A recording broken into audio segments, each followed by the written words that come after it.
Hey friends, welcome to That's a Ray podcast. I'm your host, Ray, and for today's episode, we are going to be talking about something that is very serious, very overlooked, and people need to set them. We're going to be talking about how to set boundaries without feeling mean. Let's get into it. Growing up, a lot of us might have thought that being nice meant that you always had to be available for people, you had to always say yes, and you had to never disappoint anyone. In all honesty, that's not what being nice is, and that's not what it means. Being nice is when you're kind, you're sweet, you're genuine, you're there for people, but at the same time, you're not abandoning yourself. When you get comfortable always being there for other people and you create that abandonment to yourself, you create resentment for that person, you create burnout as well, and you're just constantly tired all the time because you're just pouring and giving into that person so much. When you set boundaries, it does not mean that you are mean, that you're an evil person, that you hate people, that you want to be left alone, and all of these negative things. Setting boundaries just lets people know how they should treat you. And honestly, setting boundaries is so healthy and it does more good than it does harm. Even Jesus withdrew, he rested, and he said no. He set boundaries, and he was one of the most sweetest, genuine, kind-hearted person ever. He was not mean, he was very gentle. And if he set boundaries, then why shouldn't we set boundaries for ourselves? Okay, let me put my glasses on because your girl does not have 20/20 vision and I need to be able to see. Okay, me personally, I have been a people pleaser. I think everyone at some point in their life has been one. If they say they haven't, then they're definitely lying because it's just a human thing. You've probably been a people pleaser, whether it was with family, in the friend group, coworkers, I don't know, somebody. And with me, I had a hard time saying no. I just felt like if I said no to somebody, whether it was them wanting to hang out or they wanted me to do something for them, if I said no, I just felt like I was the most evil person ever. And I think it was because we associate no as a bad thing, as a bad word, as you are like the worst person ever. And that's not the case. When you say no, it doesn't mean that you hate that person or you don't want to help them. It's just in that moment, you just can't do it. You just can't go.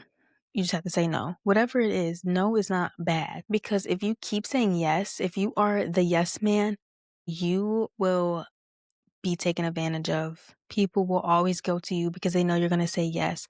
So I had to learn to create the boundary of saying no when whatever was in line with myself or it's just something that I didn't want to do. I had to set that boundary.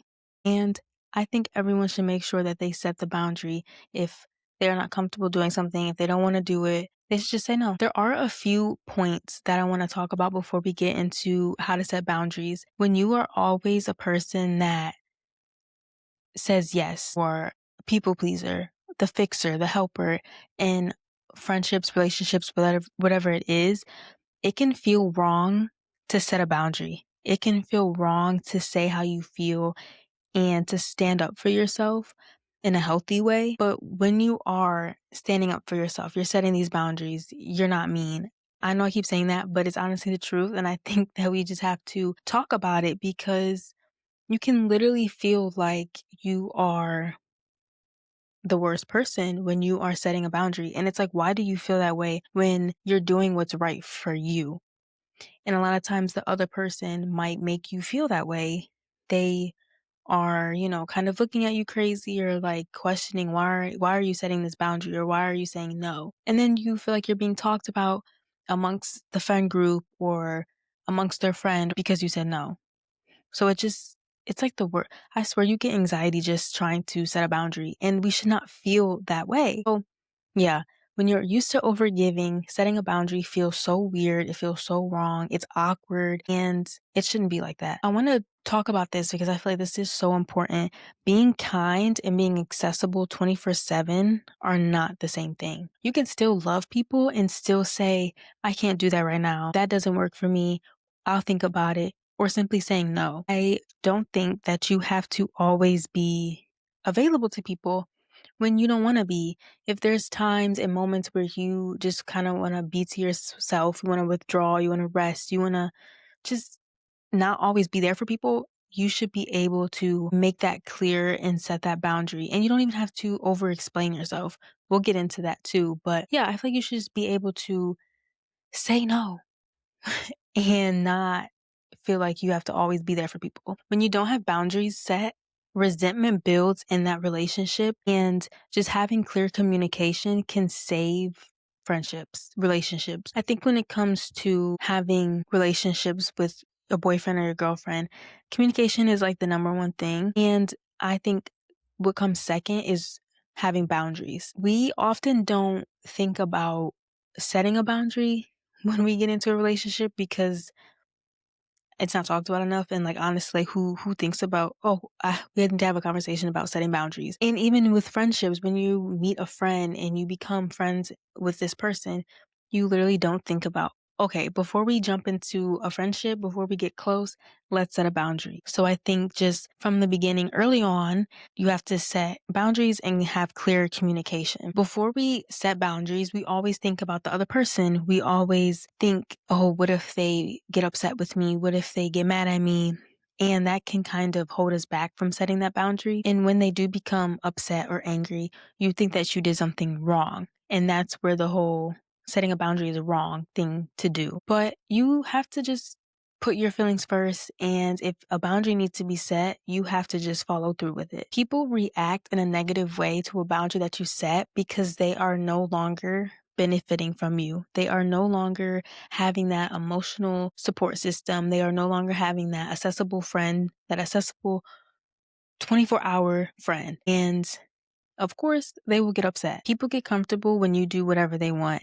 When you always say yes, they love that. They get comfortable with it. So when you finally say no, they don't like it at all. You just have to remember their disappointment is not your responsibility. If a person gets upset, that should be a sign to let you know how that person is. I don't think people should get upset when you set a boundary and you say no. There's times where a person can get upset, right? At something that their friend says no to because you want them there or you feel like they should say yes to it, whatever, right? We're human. But a good friend will learn to understand why you're setting that boundary, and they will respect you when you set that boundary, and they will respect the friendship. So you just have to, assess the friendship. If that person is always getting upset when you say no, always getting upset when you're not always there, when you don't always text back, when you don't always answer the call, when whatever it is, you should just look at how that person is acting towards your boundary and go from there. Okay, so those are my key points. Those are some talking points. I feel like those are some good discussion topics. So if you agree with me, if you disagree, if you feel some type of way or you want to expand on it, let me know in the comments. I would love to hear how other people feel about what I said and just boundaries in general. So these are a few things of what setting boundaries look like. Not answering every text immediately. I swear sending a text message is a chore. Like it literally feels like a job. It's like you take so much time and effort into sending a text and it's not like on purpose. It's just sometimes you just have to put extra thought into the text or the conversation that you're having. Like, I love having conversations with people, but sometimes through text, it can just be too much. It can just be like, oh my gosh, like I forgot to answer this text. I swear, texting should never be that stressful, but it is. So that's what setting a boundary looks like. Not texting back immediately. Texting back when you feel like it, when you feel ready to text back. Saying no to plans when you need rest. When you are tired, if someone invites you somewhere, you can say no. You don't have to say yes because you feel bad. If you need to rest, if you need to relax, you can just say no. It's okay. And then leaving draining conversations. I think sometimes we feel like we have to stay talking to somebody because it's nice, right? Like, somebody talking to you, you feel like you have to keep the conversation going because they want to have a conversation. But if the conversation is draining, if it's killing your vibe, if it's just too much for you, you can kindly, end the conversation. You don't have to feel mean about it.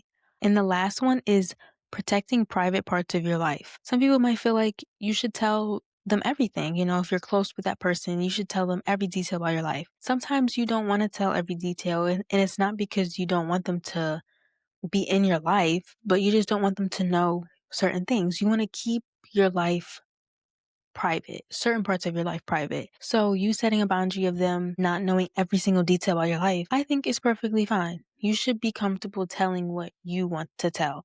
No one should make you feel bad for not saying every little detail about your life. Okay, so now we're going to get into how to set and keep boundaries. Setting boundaries is really you deciding what you will and won't allow in your time, your energy, your emotions, and your relationships. And then you communicate that without over explaining yourself or apologizing for it. So the first step of setting a boundary is get clear on what's draining you. You can't set a boundary if you don't know what's bothering you, what's hurting you, what's draining you. You have to understand what is going on for you to set a boundary. So it could be emotional dumping without consideration for you, people expecting instant yeses, or constant texting you when you're resting. If it constantly leaves you stressed, exhausted, or resentful, then that's your sign that you need to set a boundary for that. So the second one is decide what your limit is. So when you're setting a boundary, it's not just you saying, I don't like this. It's also you figuring out what you'll do instead. So if you're a person who hates last minute plans and you would rather know a week beforehand, you can make that clear to people like, hey, I don't like last minute plans. I would rather know a week in advance. It will let the other people know, like, okay, let's text her a week in advance, letting her know about these plans. And I know sometimes last minute plans happen. You know, you might think of something in the moment, and I think it will still be good to let people know that you don't like last minute plans, because then they can just say, hey, I know it's last minute, but we still wanted to invite you. It will be respectful and considerate. The third one is to communicate it simply. You don't have to over explain. You don't have to over apologize. Just simply say that you can't do it. You can say why, but you don't have to go into great detail. I think we sometimes think that we owe the person an explanation of why we can't attend or why we can't do whatever it is they want us to do. But you honestly don't owe them anything. You can just say no and be done. You don't have to go into a whole spiel about, oh, I can't go because X, Y, and Z. You can just say no and that's it. But if you want to, let that person know why and you want to go into detail, you definitely can, but you just don't have to feel obligated to do that. I feel like when we over explain, then it gives that other person to kind of negotiate with you. And sometimes we don't want that. We just don't want to go. And it can just lead us into a sticky situation and we can feel kind of pressured to go when we over explain. And the fourth one, I had went over this one briefly earlier, but it's to expect the person not to like it. If that person is always used to you saying yes and they're used to you being accessible, they will not like it when you say no.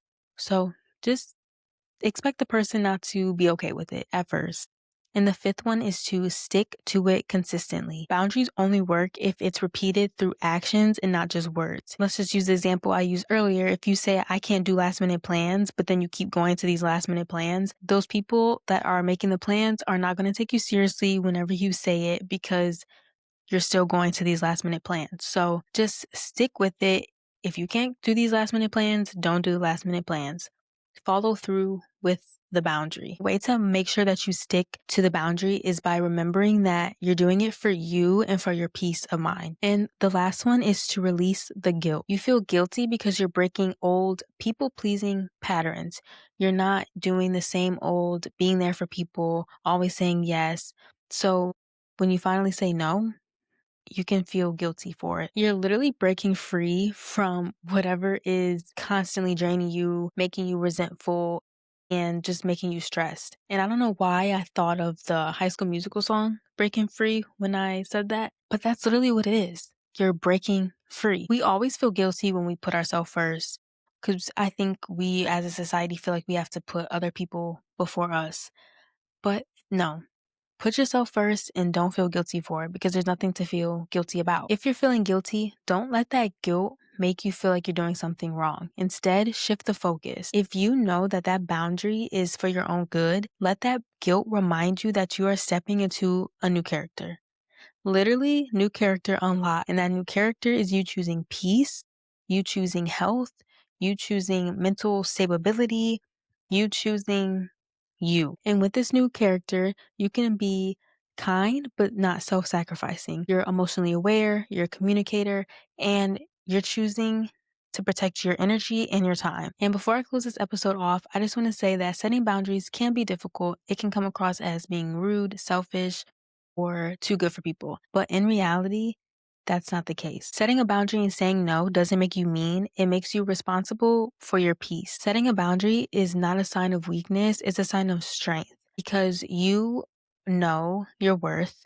You know what you want out of friendship, relationships, mutual friends. If it's a strong friendship, if it's a weak friendship, whatever it is, you know what you want out of it. And it's not pushing people away. It's you choosing yourself while still loving others. So just pay attention to where your energy is going and how you're feeling. If it's leaving you drained, stressed, nervous, anxious, then it's time to set the boundary and to actually follow through with the boundary and stick to it. And it's actually time for you to say these boundaries out loud. Let that person know how you're feeling and what you want.